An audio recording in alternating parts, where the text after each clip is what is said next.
Bismillahirrahmanirrahim. Assalamualaikum warahmatullahi wabarakatuh. Alhamdulillahirabbil alamin.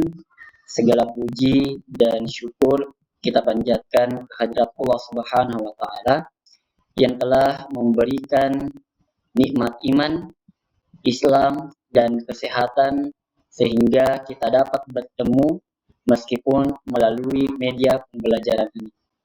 Tidak lupa salawat serta salam kita curahkan kepada Nabi Muhammad Sallallahu Alaihi Wasallam, suri teladan umat manusia yang telah membawa kita dari zaman kegelapan menuju cahaya keilmuan.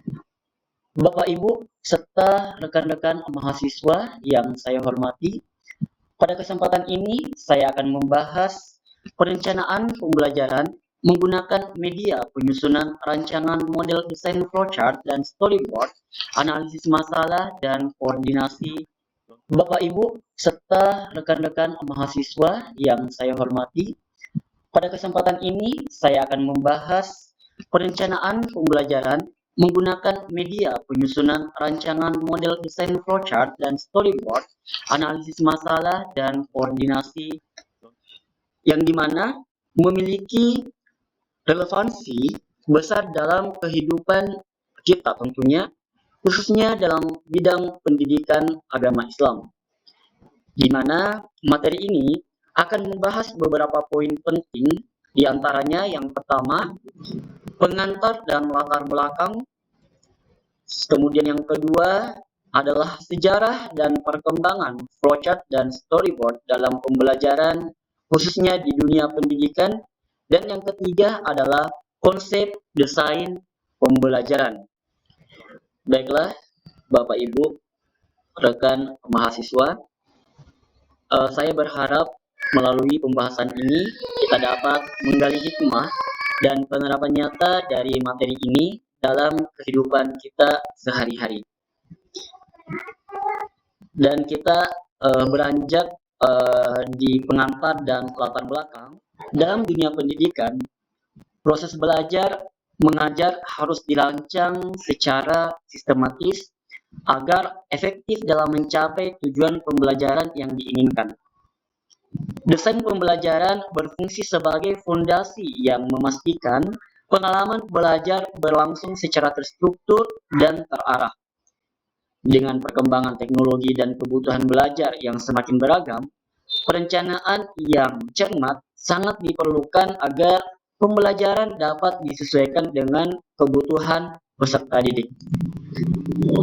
Adapun yang menjadi latar belakang, bahwasanya dalam era informasi dan globalisasi saat ini, kebutuhan akan proses pembelajaran yang efektif dan efisien semakin mendesak, sehingga peserta didik itu tidak hanya membutuhkan materi, tetapi juga pengalaman belajar yang interaktif dan mudah dipahami. Sehingga desain pembelajaran di sini berperan penting untuk mengatur elemen-elemen dalam proses belajar mengajar agar mampu menghasilkan pengalaman belajar yang bermakna. Selanjutnya kita masuk kepada sejarah dan perkembangan flowchart dan storyboard dalam perkembangan pembelajaran di dunia pendidikan. Sejarah dan perkembangan flowchart dan storyboard dalam pembelajaran khususnya di dunia pendidikan. Evolusi flowchart dalam pembelajaran, di mana flowchart ini digunakan pada awal abad ke-20. Jadi dimulai pada awal abad ke-20. Diterapkan dalam berbagai lingkungan pembelajaran itu untuk meningkatkan pemahaman siswa. Nah, sehingga berkembang seiring dengan teknologi dan juga metodologi pendidikan. Sementara perkembangan storyboard di dunia pendidikan itu pertama kali sebenarnya digunakan dalam industri hiburan, ya, kemudian lalu diterapkan di pendidikan. Setelah diterapkan di pendidikan, itu membantu guru dalam merencanakan dan menyampaikan materi pelajaran secara terstruktur, sehingga dapat juga memfasilitasi storytelling sebagai metode pembelajaran yang efektif.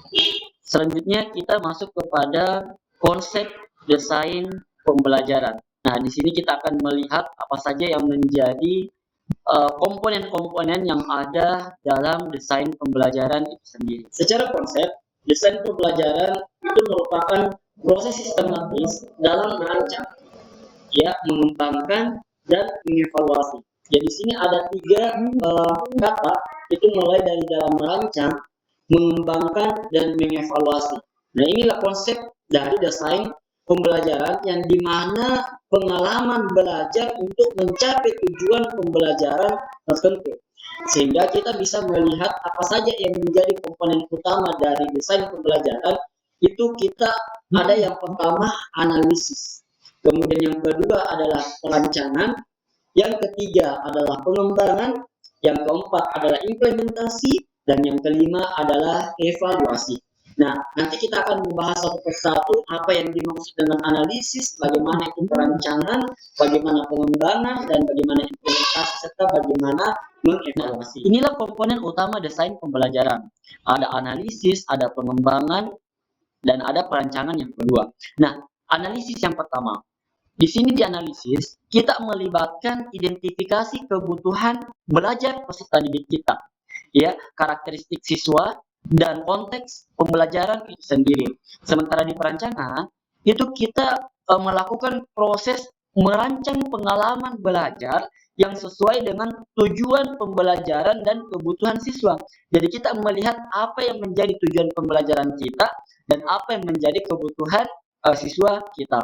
Sementara di pengembangan itu merupakan suatu proses pembuatan materi, ya, materi pembelajaran, media pembelajaran, dan alat evaluasi. Jadi di sini sudah masuk kepada proses pembuatan materi, media, dan juga alat evaluasi. Selanjutnya, Bapak Ibu hebat rekan mahasiswa, komponen selanjutnya adalah implementasi, dan yang kelima atau yang terakhir adalah evaluasi. Nah, implementasi di mana proses pelaksanaan pengembangan itu sesuai dengan rencana yang telah kita buat.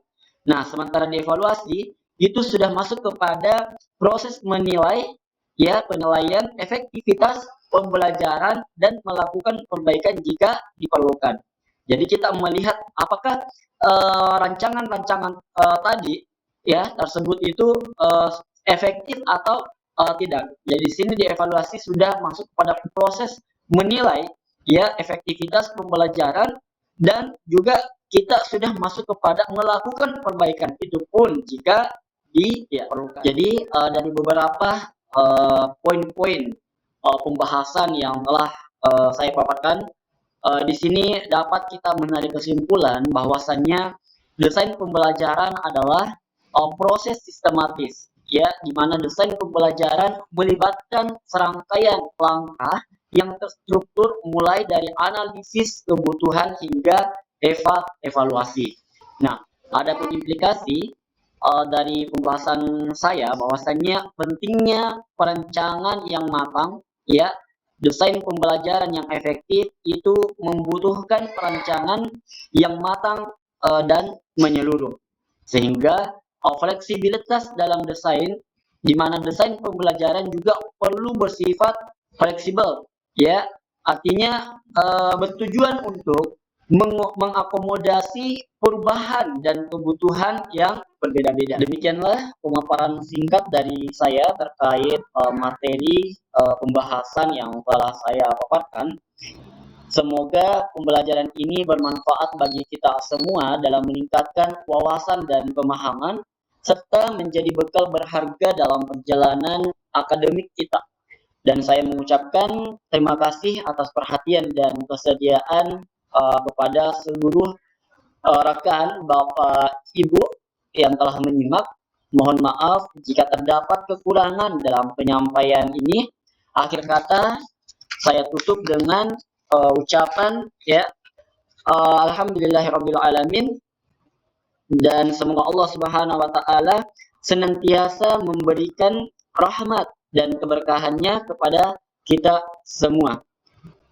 For your attention, jazakumullah khairan kasiran. Wassalamualaikum warahmatullahi wabarakatuh.